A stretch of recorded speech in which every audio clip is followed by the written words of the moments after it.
नमस्कार, हिमाचल समाचार में आपका स्वागत है। आज के मुख्य समाचार।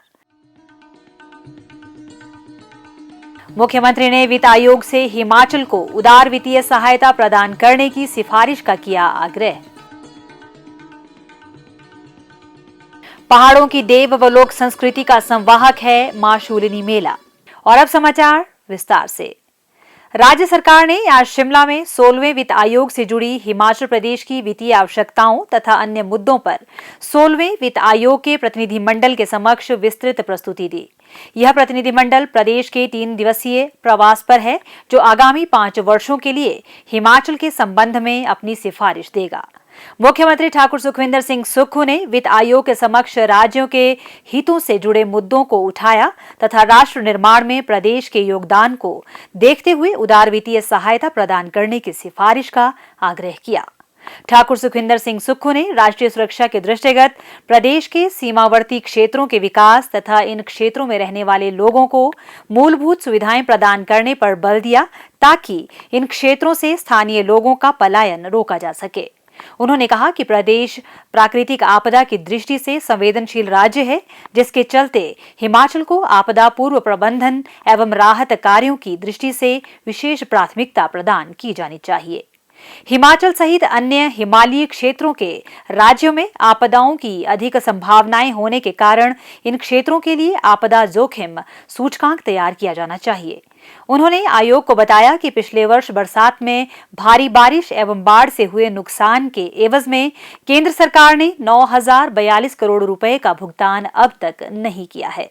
मुख्यमंत्री ने कहा कि हिमाचल प्रदेश हिमालयी क्षेत्र में हरित आवरण को बढ़ावा देने के लिए महत्वपूर्ण योगदान दे रहा है। इसके कारण राज्य को हजारों करोड़ रुपए का राजस्व नुकसान उठाना पड़ रहा है और प्रदेश को अब तक इस नुकसान के लिए भी मुआवजा नहीं मिला है। राष्ट्रहित को देखते हुए हिमाचल ने पेड़ों के कटान पर पूर्ण प्रतिबंध लगाया है, जिसके कारण हिमाचल को हजारों करोड़ रुपए का राजस्व नुकसान उठाना पड़ रहा है। राज्य को वन मंजूरी अधिनियम के तहत वर्ष 2017 से कोई अनुमति नहीं मिली है। ठाकुर सुखविंदर सिंह सुक्खू ने कहा कि सीमावर्ती क्षेत्रों को सुरक्षित रखने के साथ ही हिमाचल प्रदेश का राष्ट्र के विकास में भी महत्वपूर्ण योगदान है। हिमाचल प्रदेश ने भाखड़ा बांध और पौंग बांध के लिए लाखों एकड़ जमीन दी है तथा हरियाणा, पंजाब एवं राजस्थान प्रदेश को सिंचाई के लिए पानी प्रदान करता है।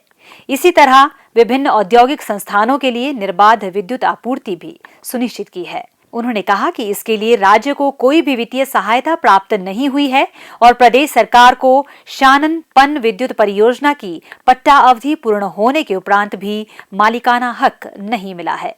मुख्यमंत्री ने कहा कि वर्तमान प्रदेश सरकार ने राज्य की अर्थव्यवस्था को सुदृढ़ करने के लिए अनावश्यक संस्थानों को बंद करने जैसे बड़े कदम उठाए हैं। इसके अलावा प्रदेश को हरित ऊर्जा राज्य बनाने की दिशा में निरंतर प्रयासरत है। उन्होंने कहा कि प्रदेश सरकार राज्य की ग्रामीण अर्थव्यवस्था को सुदृढ़ करने के लिए कृषि, पशुपालन और बागवानी जैसे क्षेत्रों को अधिमान दे रही है। मुख्यमंत्री ने 16वें वित्त आयोग से राज्य की कठिन भौगोलिक परिस्थितियों को ध्यान में रखते हुए राज्य के विकास के लिए उदारवादी वित्तीय सहायता प्रदान करने की सिफारिश करने का आग्रह किया। मुख्यमंत्री ने कहा, हिमाचल प्रदेश पहला ऐसा राज्य है जो 90% हमारी पॉपुलेशन जो है वो गाँव में रहती है।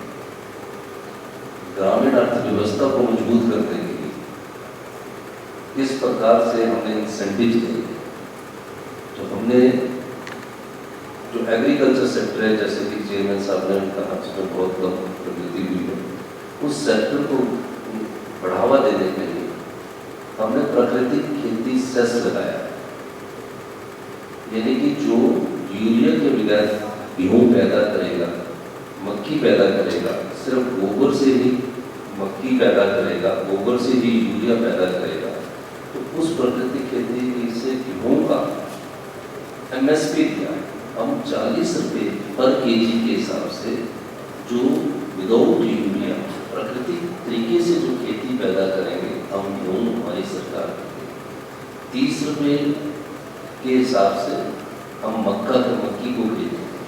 तो ये पहला प्राकृतिक सेस हमने लगाया है, जिसके द्वारा हमें कुछ आय होने की संभावना है। ये इसलिए लगाया गया कि गाँव का 50% हमारे लोग जो गाँव में रहते हैं, तो गाँव के लोगों के पास कम से कम अगर 15 से 20 हज़ार रुपया आए हुए तब वो गाँव में टिके, वरना तो वो क्या करते हैं कि बत्ती जैसे में चले जाएंगे, चंडीगढ़ सेक्टर में चले जाएंगे और हॉस्पिटलिटी सेक्टर में काम करने लग जाएंगे। उसके साथ हिमाचल प्रदेश पहला ऐसा राज्य बना जिसने दूध पर MSP दिया। हमने दूध पर MSP दिया, जिसमें दूध में गाय के दूध का हमने MSP 45 रुपये प्रति लीटर और भैंस के दूध का हमने MSP 55 रुपये प्रति लीटर दिया। जब वो गाय और भैंस पालेगा तो उससे जो गोबर होगा उससे प्राकृतिक खेती होगी, वो रिलेट किया जाएगी तीनों चीज़ों को।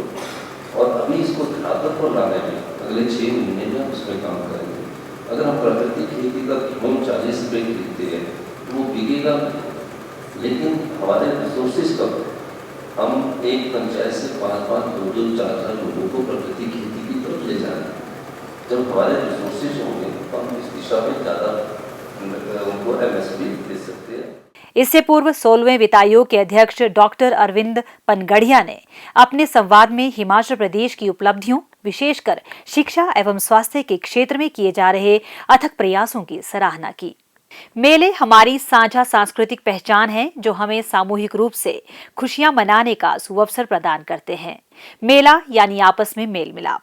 यह मेल व्यक्ति व समाज से आरंभ होकर साझा संस्कृति, विरासत, परंपरा से स्वतः ही जुड़ता चला जाता है। देवभूमि हिमाचल की संस्कृति में मेलों का विशेष महत्व है। यहाँ की लोक संस्कृति एवं लोक परंपराओं को सहेज कर रखने में मेले, उत्सव एवं त्योहार अपनी भूमिका सदियों से निभाते आ रहे हैं। पहाड़ का जीवन चुनौतियों व कठिनाइयों से भरा रहता है। ऐसे में रोजमर्रा की भागदौड़ से हटकर मेले हमें कुछ पल के लिए सुकून, खुशियां एवं मनोरंजन से भरपूर समय व्यतीत करने का साधन उपलब्ध करवाते हैं। हमारी देव संस्कृति से भी मेलों का गहरा जुड़ाव रहा है। अधिकांश मेले स्थानीय लोक देवताओं एवं देव परंपराओं से जुड़े हैं। सोलन का मां शूलिनी मेला इन्हीं परंपराओं की जीवंतता को निरंतर बनाए रखते हुए लोक आस्था एवं श्रद्धा का अनूठा संगम है।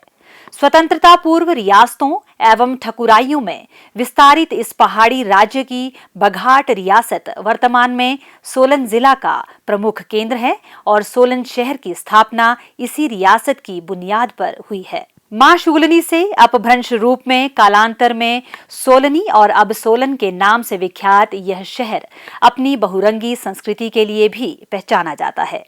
व्यवसाय एवं रोजगार के लिए विभिन्न स्थानों से आए लोगों ने इसे अपना स्थायी निवास बनाया है और यहाँ की संस्कृति एवं समाज में पूर्ण रूप से रच बस गए हैं। सोलन की अधिष्ठात्री मां शूलिनी को समर्पित इस वार्षिक मेले में हजारों की संख्या में जनसैलाब उमड़ घुमड़ कर शोभा यात्रा के दौरान जब करुणामयी मां के चरणों में नतमस्तक होता है तो यह अलौकिक दृश्य हर किसी को भाव विभोर कर देता है। यही गहन आस्था हमारी समृद्ध परंपराएं, पहाड़ों की देव व लोक संस्कृति की संवाहक भी बनती है। मेले में शहरवासियों सहित आसपास के क्षेत्रों से श्रद्धालुओं का पहुंचना 3 दिन तक लगातार बना रहता है। शहर भर में भंडारों का आयोजन इसे अनूठा स्वरूप प्रदान करता है। मेले घूमने आने वाला कोई भी व्यक्ति भोजन की चिंता न करे, सोलन का परोपकारी समाज इसका विशेष ध्यान रखता है। यह जनसेवा एवं सहयोगी भावना हमें आपस में और गहरे से जोड़ती है। सांस्कृतिक कार्यक्रमों में बघाटी, सिरमौर लोक संस्कृति के साथ ही प्रदेश भर से लोक कलाकारों की प्रस्तुतियां सभी का मन मोह लेती हैं। प्राचीन ठोडो खेल के माध्यम से इस मेले ने रियासत काल की परंपरा को भी संरक्षित रखा है और आगामी पीढ़ियों तक इसे ले जाने के सफल प्रयास भी इसमें झलकते हैं। हिमाचल समाचार देखने के लिए सब्सक्राइब करें यूट्यूब चैनल हिमाचल समाचार, लाइक करें Facebook page information and public relations department Himachal Pradesh और CMO हिमाचल। फॉलो करें X @DPRHP और CMO हिमाचल। फॉलो करें इंस्टाग्राम @DIPR हिमाचल और CMO हिमाचल। विजिट करें वेबसाइट www.himachalpr.gov.in। इस अंक में इतना ही। कल फिर होगी मुलाकात। दीजिए इजाजत। नमस्कार।